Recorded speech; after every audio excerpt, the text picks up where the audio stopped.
Good morning. Pleasure to be in New York City this morning. Pleasure to see all your smiling faces, as usual. Okay, not all smiling. Let me introduce the people who are here today. Besides just introducing them, let me just say to them, on behalf of myself and the people of the state, I want to thank the people who are at this table, and many people who are on the team who are not at this table, who have just done extraordinary service for the people over these past 108 days. This was a degree of difficulty and a challenge for government dealing with this coronavirus, challenge for society, unlike anything we have seen in my lifetime. And my lifetime is pretty long. I can tell the people of the state this: they could not have had a more talented, smarter, more professional team working for them than the team that was in state government. And I've worked with a lot of government pros, but no team holds a candle to what this team did. To my left is Robert Mujica. I've worked with him for 13 years. Been on the other side of the table with him. He was working for the Senate before he came to work for me. One of the most talented, smart people I've ever worked with in my life. And we're thankful that he was there. Melissa DeRosa did every one of these briefings with me. Been with me for 7 years, was in the Attorney General's office before that. And whip smart, works around the clock. And what she did was just phenomenal. Dr. Zucker, 5 years health commissioner. He's dealt with the most significant public health crisis of a generation. Nobody's gone through this before. And he's done exquisitely well. Gareth Rhodes is here, young fella, but he's been with me for about 11 years. And his energy and his talent and his creativity got us through every day. So they had to handle the coronavirus pandemic. They had to do it with very little help from anyone else. We'll get into other people's responsibilities at another time. And they had to do it carrying me on their back. So they really had a burden to carry. And it was a long road, 108 days, every day, every night, without a break, without a moment where you could say, let's relax. Every moment had a new challenge. And it was just my honor to work with them through this. And I'm proud of what they did. I'm proud of what the government did. I'm proud of what the people of the state did. But you needed every piece working together to accomplish what we accomplished. And I want to thank them for that. Today is day 110, 25 days since the civil unrest from Mr. Floyd's murder. The New York State Police Reform and Reinvention Collaborative, this is just starting, and it's going to be very important, and I think it's going to be transformative if we do it right. I think this is a moment where this nation should be taking the opportunity to reevaluate what it wants in terms of public safety. What does public safety mean today in this society? We haven't reevaluated what it means. We've been talking about the expansion of the criminal justice industrial complex. We've been talking about how many people we put in prison, that we put more people in prison in this nation than any industrialized nation on the globe. We've been talking for decades that it costs more to keep a person in prison than it would to educate a child at Harvard University. But nothing has changed. We saw Mr. Floyd's murder, but we've been seeing Mr. Floyd's murder for 40, 50 years. Finally, people said enough is enough. And now is the moment to change. But then you have to make change happen. Change doesn't just happen because you say change. Change doesn't happen because you go out and you demonstrate and you insist on change. Change only happens if the government then enacts change. Reverend Sharpton was here when he was saying demonstrate, legislate, reconciliation. Demonstration, legislation, reconciliation. The demonstration is the expression of outrage to make the government change, and the government changes through legislation. Okay, so what is the change going to be from all these protests and all this outrage? What is it? And don't give me just a press release where all these politicians put a press release. I think we should change tear gas. I think we should change rubber bullets. I think we should change the color of uniforms. This is not about tear gas or rubber bullets or slogans or the color of uniforms. This is about making fundamental change to the system, and it's hard. And by the way, the system is going to push back. Don't kid yourself. When you go to change the status quo rears up to defeat change. That's life. That's society. What we're saying in the state is to accelerate this and engage it. Local governments and police departments have to come together, have to have the discussion in a collaborative, come up with a plan, and pass it through a legislative body. New York City means that city council has to pass it by April 1. Have the hard conversation. Come up with a plan, but get it done by April 1 if you want funding from the state. And answer the tough questions that will actually bring about change. What functions do you want the police department to do?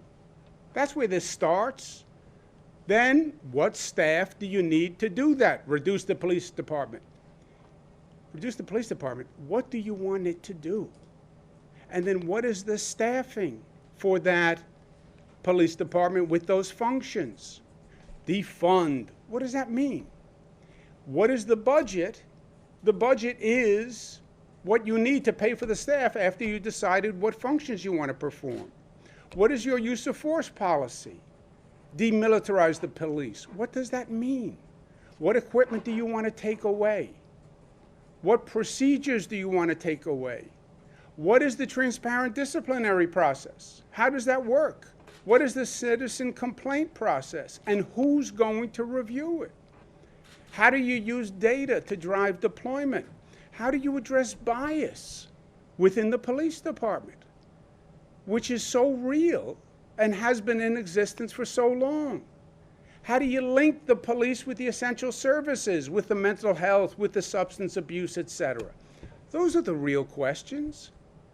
Those are the questions you have to answer to actually have the change we should have. And if we use this moment where change is actually possible, that has to be done community by community. Because what New York City is going to want is going to be different than what Buffalo wants, is different than what Albany wants, and that's the way it should be. But we need leadership on the local level to stand up and start this real process and this real discussion. On reopening, New York has been smart about handling the coronavirus crisis. Smart means we follow the facts. We did testing yesterday. We do testing every day. We did 68,000 tests yesterday. Just think about that, 68,000 tests in one day, okay? Sounds like a lot. It is. It's more than any state, more per capita than any state, more than any country on the globe per capita. Yay, New York. 68,000 tests, big sample. What did it say? 0.9, less than 1% positive. Lowest percent positive since we have started. Lowest percent positive since we have started. Highest number of tests, lowest percent positive. Highest number of tests because we've been ramping up testing, ramping up testing, ramping up testing. So that is just great news. And that's why I am in such a happy-go-lucky mood. That's why I am a cool dude in a loose mood. You look at all the numbers in the chart, all the numbers in the chart are good. New York City, we reopened. Yesterday we were at 1%. When we started on Saturday, 1.4. So 1.4, 1.3, 1.2, 1.2, 1. Great, great, great, great. Only caution sign across the state, Central New York, 0.6, 1.3, 1.4, 1.1. How did you go from 0.6 to 1.3 to 1.4? Something happened. Maybe. That's right. So then we go back to the tracing function, which is up and running. Go trace the positives and see if they lead us to anything. They did. In Central New York, Oswego, there is an apple manufacturing plant where they take apples and they process apples for sale. And there is a cluster of cases in that apple manufacturing plant, about 34 positives in one plant. That's bad news, but it's also good news. That's the way this is supposed to work. You see an increase in the numbers. You trace the increase. Does it lead anywhere? Were they at the same party? Are they at the same employer? Were they at the same protest? In Oswego, they were working in the same plant. Get to that plant, address it. But other than that, all the numbers have been good. New York City, you see by borough, we can look at the numbers, and it's all been good. Lowest number of hospitalizations since we started. Amen. Number of deaths ticked up a little bit, but the overall curve is the lowest we have seen. So it is all good news all across the board. Our New York City reopening, the way we do this, the way we've done it in every region across the state, is we compile all the data. When we get near the end of that phase, we have state officials review it, and we then have global experts review that data to make sure there's nothing in the data that we're missing. And we don't look at just the top line data that I show you. Not that you are not public health experts, also and statisticians and scientists, and you would be able to see things in the data. I believe that about you, Andrew, not Zach. We have global experts who look at the data, and when they sign off, then I sign off. I do not sign off until they sign off.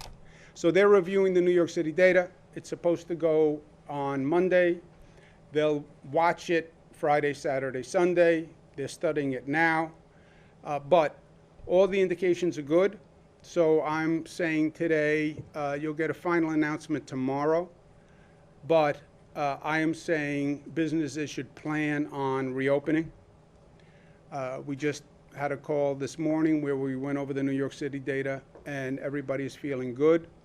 So my advice to New York City businesses, plan to reopen Monday on phase 2. Now, phase 2 is phase 2. This only works, this whole process, because every phase has rules. And if you follow those rules, it is a controlled opening of the economy. It controls how many people are introduced into the city, onto public transportation, onto the sidewalks, etc. As that number is increasing, local governments can then get their act together and deal with the increase. That's part of the phasing. But there are rules. It's not we reopen, hallelujah. No. That's what other states did, and that's a mistake. We reopen in phases, and a phase has rules. And that's what makes it a phase as opposed to an overall reopening. If you ignore the rules, then it's not a phased reopening, right? People need to know the rules, and they have to follow the rules. They are on the website, but they're specific for specific businesses. There's occupancy rules. There are barrier rules. There's signage. There's distance. There's congregation, small meetings.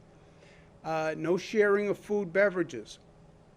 Please be aware of the rules and follow the rules. There's rules about retail shopping and how it works, and overall occupancy.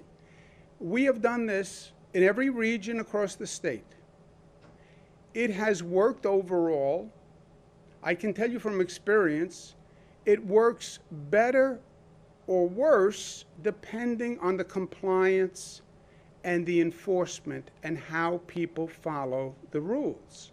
The issue going into phase 2 or phase 3 is compliance by people and enforcement by local government. That is the issue. So how is this going to work? It depends on how people act, which is how this has always been determined. And people, especially New York City, Long Island, compliance matters. It matters. And it's not just moral and ethical, communal, it's legal. These are the laws also. So be aware of the law, follow the law. Local government has to do the compliance. And the compliance and the enforcement, the function of local government gets more difficult as we go through these phases, because it gets more complicated and more people are coming into the system. So the phases are also allowing the local government to come up to speed and develop the expertise and the capacity to do the enforcement. We're going to take an added step where I'm going to increase the state's enforcement capacity by executive order, where violations of the rules and regulations could allow State Liquor Authority to do an immediate suspension of an alcohol license, which means a bar or a restaurant that are violating the rules could have an immediate suspension of their license. Business that is violating the rules could have an immediate shutdown order, all right? So we've made great progress. I want to make sure we don't slide back. I want to make sure we don't get careless. Weather is nice, everything is good. Governor said the numbers are good. We don't have to worry, hallelujah. No, the numbers are good because we're doing what we are supposed to do, and we have to keep doing what we're supposed to do. I'm also signing an executive order that gives bars responsibility for the sidewalk, the outside area immediately in front of their premises. And the state SLA will enforce that also. But I need local governments to do their part. As we go through the phases, the responsibility of the local governments increase. The state cannot do enforcement on these local issues all across the state. We don't have enough people. SLA doesn't have enough investigators. We need the local governments to do their part. And I know nobody likes to be the bearer of bad news. This is not bad news. When people follow the rules, the infection rate stays down. That's called good news. But local governments have to do their part. New York State is also issuing guidance today for colleges and universities that are planning September fall reopenings. And we are asking them to develop plans. We still need more data between now and September to make a definitive determination, but we want to make sure we're starting to prepare. We're starting to prepare plans for K-12. We're doing the same with college guidance. And colleges can go and get examples of considerations, but we need reopening plans, monitoring plans, containment plans, and shutdown plans. Last point, but a big point. This is a pivotal moment in this country. You look at what's going on across the nation, and people should be concerned. You're seeing the virus go up across this country. Concerns me that you see other states going up. Concerns me as an American. Also concerns me on a parochial level because those people in those states may get on a plane, may land at JFK, and this could start all over again. That's how we got here the first time. How did the number of cases get so bad so quickly? People came from Europe to JFK. And nobody told us that the virus was in Europe. That's the fact for the history books. Everybody said the virus was in China. Look at China, look at China, look at China. Yeah, baloney. It wasn't in China. It left China, went to Europe, it came here from Europe, and 3 million Europeans landed at JFK January, February, March. March, the nation did the European travel ban. By then, 3 million Europeans had come. And that's how the virus came. We now have the virus under control. Yeah, but Florida doesn't, and Texas doesn't, and these other states don't. And what happens if they get on a plane and they come to JFK? So we get the infection rate down, and then because other states are high, we could have a problem. This country has to wake up and smell the coffee, right? And let's realize the facts that are going on as we sit here this morning. Because my father's great speech, Tale of Two Cities, you now have a tale of two countries going on. You have two very different situations happening in states across this country. Some states, the numbers are going down. Some states, the numbers are going up. Why? Same country, same virus. Why? The federal government's attitude is an undeniable mistake when it has come to dealing with COVID. Their guidance, their doctrine is an undeniable mistake. It is a political theory, a public relations theory, versus a science-based, fact-based theory. The White House, from the day one, has been operating on a pure political ideology. We should reopen, get the economy going, government shouldn't be slowing down the economy. It was all political. It was all public relations. Based on what fact? Based on what science? None. It was all political ideology. We said here in New York, this is not about politics. Virus never said to me it's a Democrat. Virus never said it's a Republican. No test ever said that. Dealing with a virus is a matter of science. It's a matter of fact. That's how you deal with a disease. You don't deal with it politically. And you now see states that have dealt with it politically versus states that have dealt with it on a science, fact basis. And you see the virus spreading in states that have an unmanaged reopening. Well, because they always have an excuse, it's not really increasing. The number of tests are increasing. I don't even know what that means. More testing does not mean the viral spread is increasing. You know how you know that they're being disingenuous? The number of people in those states who are getting sick is increasing. Forget the numbers. More people are walking into hospitals. They're not walking into hospitals because they're feeling well. You walk into a hospital when you're sick. And the number of people who are getting infected and getting sick and walking into a hospital is going up in these states. Undeniably. And you can go state by state. It's Arizona, it's Texas, it's Florida, it's North Carolina, it's South Carolina, it's Utah, it's Montana, it's Alaska. It's 20 states are on the increase. And then compare that to New York, where we are on the decrease, day after day after day. We've been on the decrease for the past 60 days. 2 months of decline, they're going up now. How do you explain that? What happened with this virus? What happened with this pandemic?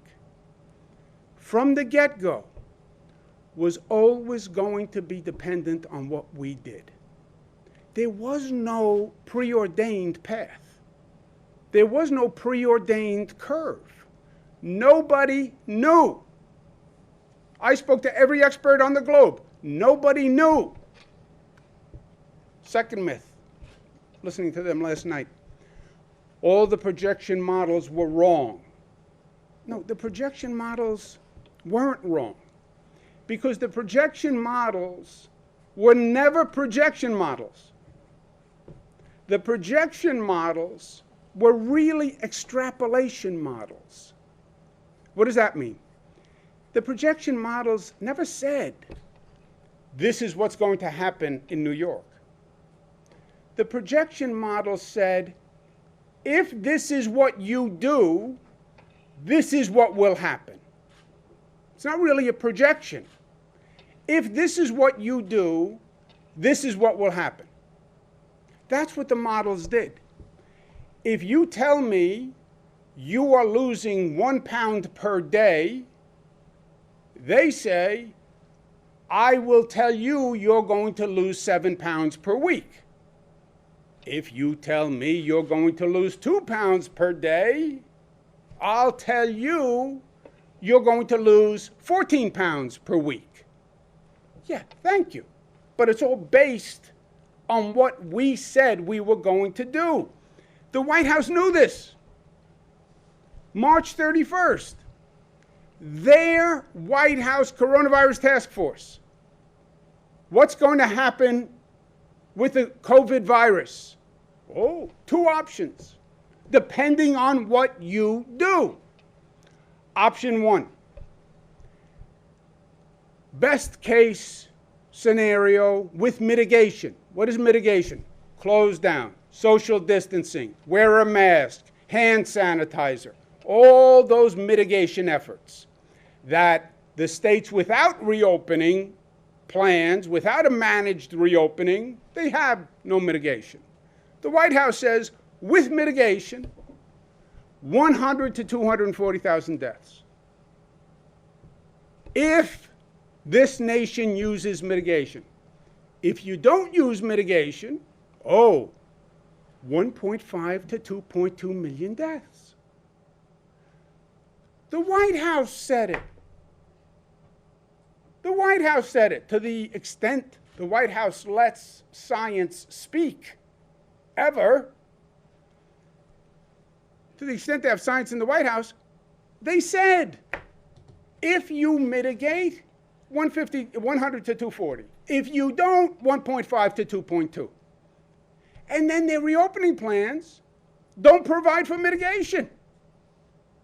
Well, then by your own projection, what did you think was going to happen? That's why the CDC and Dr. Fauci are in such a difficult position, because they said, without mitigation, you're going to kill 1 million more people. They said that. And now they're part of a federal government that is telling states, just reopen, just reopen, just reopen. Contrary to their own science, because they abandoned it. The model that they rely on, which is the Gates-funded IHME model. Last week, they projected 169,000 deaths by October.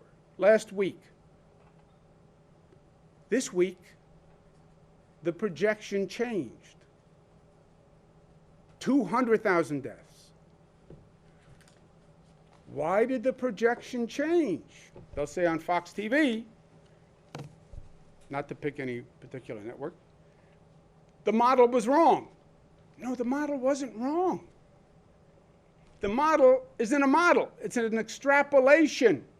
They're saying by this number of deaths last week, which is now increasing, we extrapolate to tell you more people are going to die. Based on what you did and what you're doing and the rate of death you're causing, factor that out, factor out what you are doing, more people are dying. Because of what you are doing, more people are dying. This is the model the White House relies on. That model says, because of what you are doing, the number of people who are going to die by October increased 18%. 30,000 more people are going to die because of what you're doing. That's what they say to you. And then the question is, what do you say, America, when they tell you 30,000 more people are going to die because of what you're doing? Do you keep doing it? Do you keep doing it? Or do you say, I don't want 30,000 more people to die. I'm going to change what we're doing. That's why I say, wake up, America. Look at what they're telling you.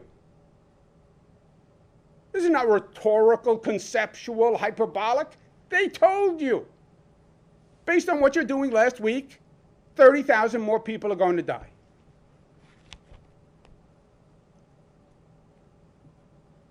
This is New York.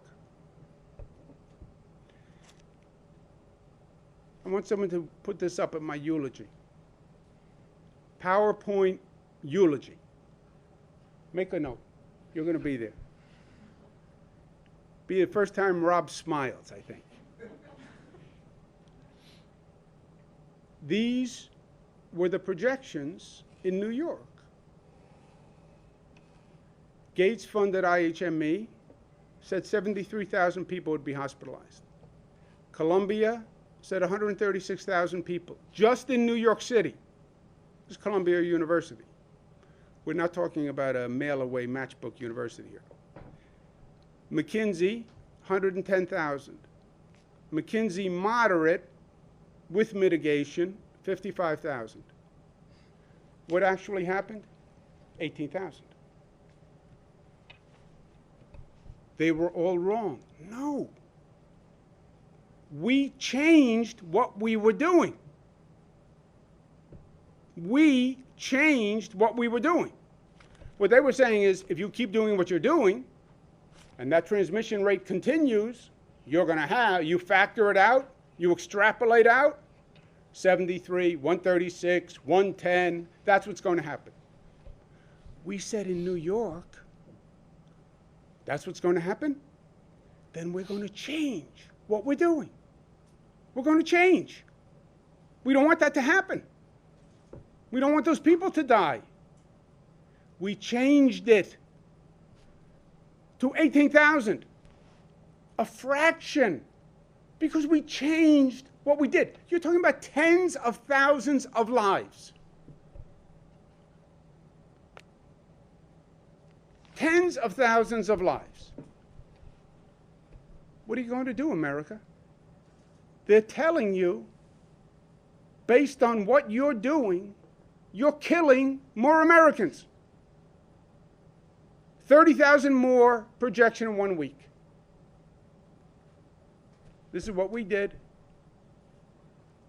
We changed. We changed what we were doing, and we saved tens of thousands of lives. And that's what America should do. There are two different visions that we're talking about. One is based on science and fact. One is based on political ideology and public relations and politics.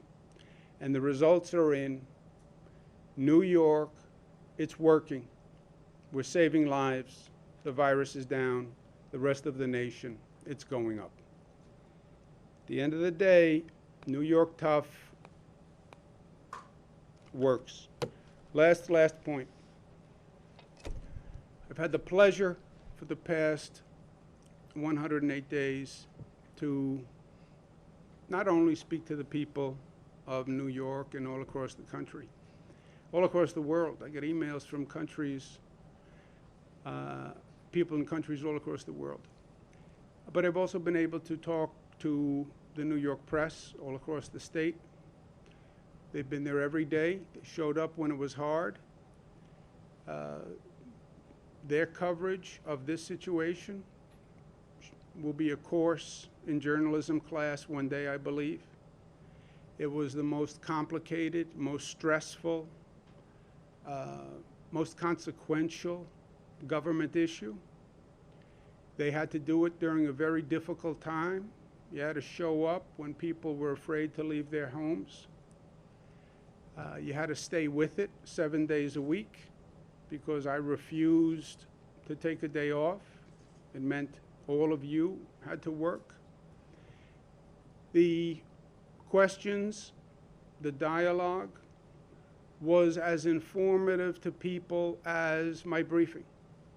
I actually think the back and forth with the press was in some ways more communicative for people. They all commented on the emails and texts. They'd say, boy, that New York press corps, they're really nasty, they're tough. Yeah, but you know, you were asking the really probative, pointed, direct questions that got information that people needed. So if you are me, it's not always fun to sit up here and take the direct question. You feel a little bit like a pincushion, boop, boop. But I have tremendous respect for what you did and how you did it. And you did a great public service. And it worked. And the government journalism dynamic, I studied all my life. I lived all my life. My father had a lot of great friends in journalism. And I watched it at the kitchen table. I watched the dynamic work between great journalists and my father, who was a great government official. And I watch it now with my brother Chris on a different level that we don't have to get into. But it worked. It worked here. And I want to thank you, and I want to applaud the press all across the state. I've been everywhere during this period of time because I wanted to be, from Buffalo to Long Island. And I've been before all the press, and you've done a great, great service. And I think it all worked. The totality worked. We had 59 million people tune in to the briefings over the past 108 days. 59 million people. We only have 19 million people in the state of New York. And that counts everybody. 59 million people. And it was the briefings, and it was the dialogue, and it was the drama. And we communicated, and we gave people information, and we gave people comfort, and we gave people hope, and we gave people a plan, and we gave people a vision, and we empowered them. I think most of all, they got the information they desperately needed so they could make decisions about their own life and their own health and what to do with their kids. They needed that desperately. Information they could trust, credible information that they could trust. And we did that. And I've been through a lot of challenges in government, but I've never been through this before. And I hope none of us go through this again. But I just wanted to thank you on a personal level for that. I know it couldn't have been easy for you because it was hell for me, and we all lived it together. So you have my deepest respect. Questions? Governor, first of all, let me just say thank you for saying that. I assume you meant me. Of course, Zach. It's all about you always. We know that. I just wanted to ask you about the Supreme Court recent rulings, not only DACA, but also the affirmation of gay rights. Are you surprised by the turn the court has taken? A lot of people thought that with Trump, and he's made 2 appointments to the court, that the court would take a more conservative approach. Are you pleasantly surprised by the direction it's gone in based on those last 2 rulings? Yeah. And by the way, we kid, but I'm a little tired, I'm a little reflective. I did mean it about you. I did mean it about you. Am I surprised? Yes, I'm surprised. I'm sure the president is surprised. There's no doubt that he appointed a very conservative court. He did that by design. I think it's telling that his actions were even too extreme for his extreme conservative judges. That's saying something. That his policies are more extreme than the conservative judges he appointed. I hope he takes that to heart. Sir? Two questions, one for you and one for Dr. Zucker, if we could. You mentioned the uptick of cases in Florida, and you mentioned that there are flights landing from Florida, which are increasing in terms of how crowded they are.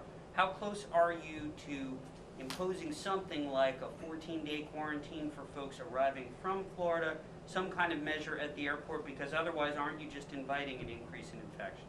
Yeah. I have experts who have advised me to do that. I'm considering it now. In some ways, you want to talk about a full 180. For those people who don't remember back to day one, Florida and other states imposed a quarantine on New Yorkers. If you went to Florida, you had to quarantine for 2 weeks because they were afraid that New Yorkers were bringing the virus to their state. Fast forward 100 days, now we're afraid they're bringing the virus to our state. I mean, this was a tale of two cities, two countries. How do you explain this? Who would believe this? Who would believe this 180 turnaround? But I haven't made a decision yet, but I have had experts advise me of that. It is a real concern. You're right, it could happen, and it's something I'm considering. My question for Dr. Zucker has to do with the antibody testing. The initial assessment of these tests were they were not reliable, there were too many false negatives, there were too many different kinds. Now that we've had antibody testing for a couple of months, do you have a fuller picture of how reliable these are? And do you think there's some kind of herd immunity going on which might help explain the low percentage of positive cases? So on two parts. One, on the issue of the antibodies, we don't have an answer yet. There are multiple different tests. The scientists, I was speaking to some of the scientists about this exact issue, and we don't know yet. A little bit more time before we can have an answer about how long, how long does someone have antibodies, how long will they last, what kind of immunity it provides, and that's still a question that's open. Regarding herd immunity, the issue here is that you need about 60 to 70% of the population to have herd immunity for this COVID-19. We're not there yet.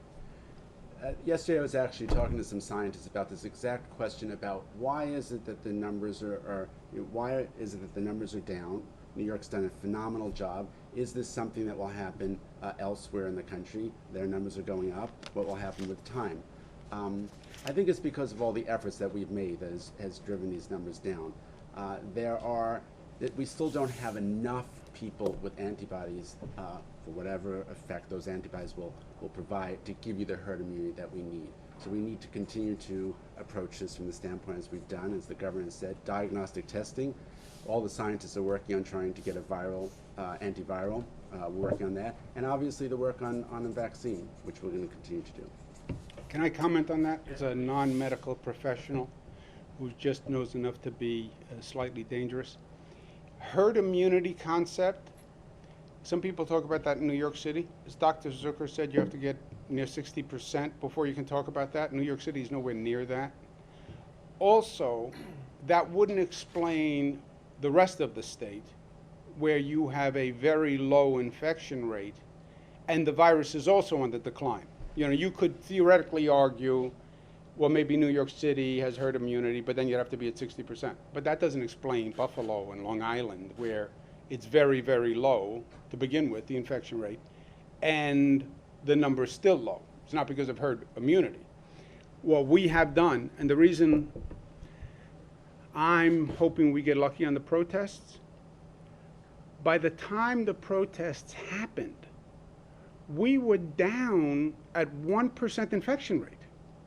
We were so low by that point that I'm hoping we got lucky that, yes, they came together and they violated social distancing, but they weren't infected anymore. Those protests happened 3 weeks ago. We have a whole different situation. Following up on that, in terms of setting expectations for New Yorkers, without a vaccine and as the city and the state continues to reopen, people go back to workplaces, businesses reopen, mass transit reaches the levels as before, isn't it almost inevitable that there'll be some spike in cases, however manageable? Isn't it almost inevitable that there will be a rise in cases? And what should New Yorkers be ready for if that happens? Mathematically, yes. The mathematicians and scientists will agree with you. If you increase activity, by definition, there will be some increase in the infection rate. The question then becomes, even to the mathematicians and the scientists, how much of an increase, and your tolerance for the increase is your hospital capacity, right? And they'll have a sub-discussion that the increase cannot be that rapid, which means you still have to watch the R0, the transmission rate, right? That's when you go above the 1%. That's mathematically, you're right. Aspirational, theoretical, ideal, if everybody acted perfectly, the infection rate need not necessarily go up. That's the scenario I advocate for. If you wear your mask, if you're doing hand sanitizer, if you're not in those situations, if it's not go back to normal, go to the new normal, you need not infect anybody. You can get on the subway and not infect anybody. You can go to work and do everything and not infect anybody and not get infected. That is theoretically possible. And that's what I'm striving for. The theoretical possibility. And on a related note to coronavirus, I guess, about 100 lawmakers signed a pledge recently saying that they don't support budget cuts, that they support raising taxes. And as we all know, you have concerns with letting New York City borrow money. We still haven't seen any federal aid materialize. Is raising taxes something that you would seriously consider to fix a budget shortfalls? I have no specific plans on the budget. It is purely dependent on what the federal government does. As dysfunctional as they are, I do not believe they're going to bankrupt states across the country for the simple reason that it will tank the financial markets. You will see the Dow Jones drop like a stone in the water. And this is all a political calculus for them. And they're running for re-election. And they believe that their re-election hopes are proportionate to the increase in the Dow Jones. So if they're watching the Dow Jones to calibrate their re-election chances, they will not want the stock market to drop. They won't want their rich friends to be less rich, so they won't bankrupt the states. But if the federal government gives money and there's still a difference in the budget, would you support raising taxes over doing the budget cuts that you have vowed to make it? But then we had to have to see, Lucy, you can't do that in the abstract, you know. You have to see what it is. The what if. What if I drop dead tomorrow, I'm not even there, then I don't have to worry about anything. Governor, you're approaching your last press conference or daily press conference. You've been holding these briefings daily since March 1st, if I'm not mistaken. And many people were joining, as you said, millions of people from different states. I'm from Argentina, I work for the media there, for Latin America too. Many people were asking me, can he be the candidate instead of Joe Biden? Cuomo for president was trending topic. Homosexual was trending topic. So how do you see yourself? You always said you don't have a political agenda. Do you see maybe yourself as a candidate in 2024, or what's next? That is a good question. What's next? First, I'm not going anywhere, right? I'm saying I'm going to stop the daily briefings, because the daily briefings were all about coronavirus. And we are on the other side of the mountain. To me, I've been watching that mountain every day. And we started on the base, and we went up, and we came down, and we took that journey together, and the journey is over. I hope the journey stays over. I hope there's no second wave. I hope there's not another wave in the fall. I hope we don't get a lot of people coming from other states and they raise our infection rate. I hope New Yorkers stay compliant and local government does their job and we keep the rate down. So I hope there was only one mountain. I'm not interested in a journey across a mountain range, right? We don't want multiple mountains. This is it for me. One mountain was good. I'm just not going to do the daily briefings. I also want to say to New Yorkers and people who have been watching, we accomplished what we set out to accomplish. We needed to get across that mountain. We needed to tame the beast. We needed to control the virus, and we did. And we did. And we know how to do it. Congratulations. Feel good. Now, we have a lot more to do. I'm still going to be there every day, working every day. I'll be doing press conferences as I need to communicate. Big part of what I do is to communicate. I'm not going anywhere. But I'm not going to commit to doing it every day because it takes a lot of time every day. And there's a lot to do right now.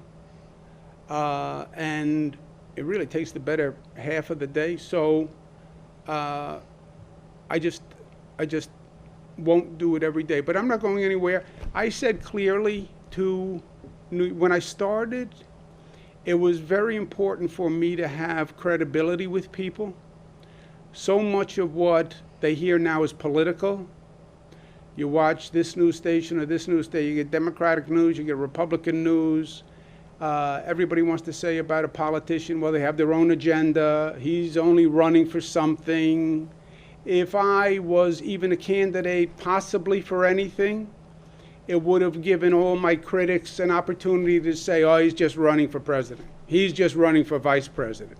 And that would have diminished me and my credibility. And what I was trying to say to people, I know you need information, and I know you want to be able to trust the information.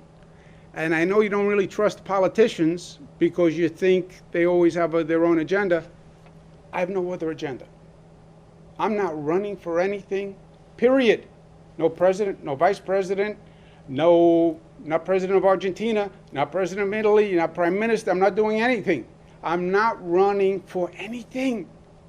I have one agenda, which is to work for you. And let's set that right from the beginning, because I want you to believe me, and I want you to believe what I'm saying is true, because if you don't believe it or if you're skeptical, then it's not going to work for you. And if it doesn't work for you, you're not going to rely on it, and it's not going to make you feel empowered. So I made clear from day one, with all the hard questions from these tough reporters, you promise ever, never, ever cross your heart, hope to die, everything, just to take the politics off the table. And look, from my point of view, I am so blessed to be governor of New York, and I am so happy with what we're doing and what we're accomplishing and what we still can do. We're going to be the leading state in the nation on police reform. You watch. We're the leading state in the nation on marriage equality, minimum wage, free college. We're going to be the leading state in the nation on police reform. So we have a lot to do. And I'm proud and I'm happy. I'm going to stay governor of New York as long as the people of the state will have me. When they kick me out, then I'm going to go to Argentina and see what's available. All right, guys. Thank you very much. Thank you for being here.